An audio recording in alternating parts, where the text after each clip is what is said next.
Hello, hello, and welcome back to the Going Off Track podcast. I am Catherine, and welcome to episode 6 of our 2026 F101 Spring Break Sprint. That's a lot of numbers right there. In case you've missed it, the first episode on what we're doing and why we're doing this is linked above. But long story short, I am diving into old F1 lore from before I became a fan midway through the 2021 season, helping to educate other Drive to Survive era fans about the sport.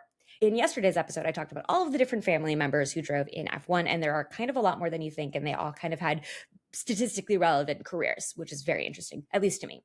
Don't forget to like and subscribe so you don't miss a video in this series and all season long, and so I can continue to inflict my motorsport opinions on the greater population.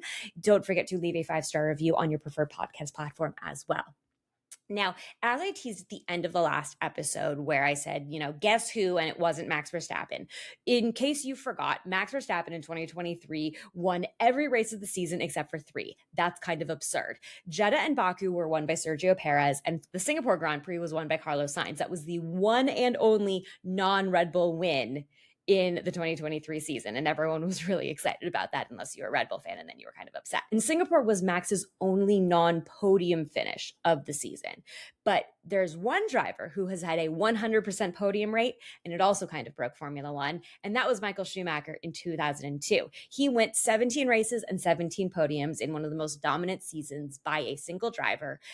And it's just, in general, it's kind of absurd. He had 11 wins, 5 P2s, and 1 lowly P3. It was his third World Drivers' Championship and also his third of 5 consecutive Drivers' Championships, because he, like I said, was absurd in his career. And he was actually so absurd and so dominant that people stopped watching Formula One because they were kind of bored. And it also kind of goes back to, Emily and I did a From Our DMs episode about and I think we did this midway through the 2023 season, about is Max's dominance breaking Formula One. And I think we used this season as an example, and also a couple others as an example. We definitely did. It was a couple others of Lewis Hamilton's career. I'll link this episode above so you can watch it.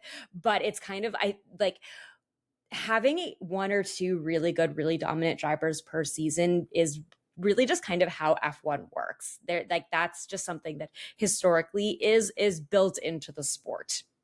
But at the same time, the 2002 season was so dominant from Schumacher that it led to a complete overhaul of the sporting regulations in 2003.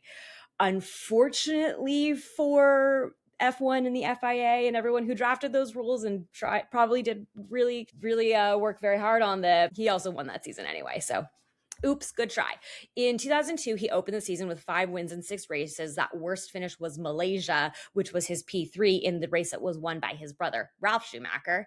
He clinched in France with 6 races to go, which the first episode that we did of this series on April 1st, but not an April Fool's joke, was where drivers clinched their drivers' championships. And so that was the one and only one that was clinched in France.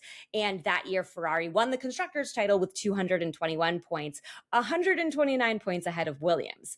So, like I said, single driver dominance is not really a new thing, but it happens in Formula One. And it's kind of just one of those things that we learn to live with in this weird sport. And, it's all about those midfield battles, right?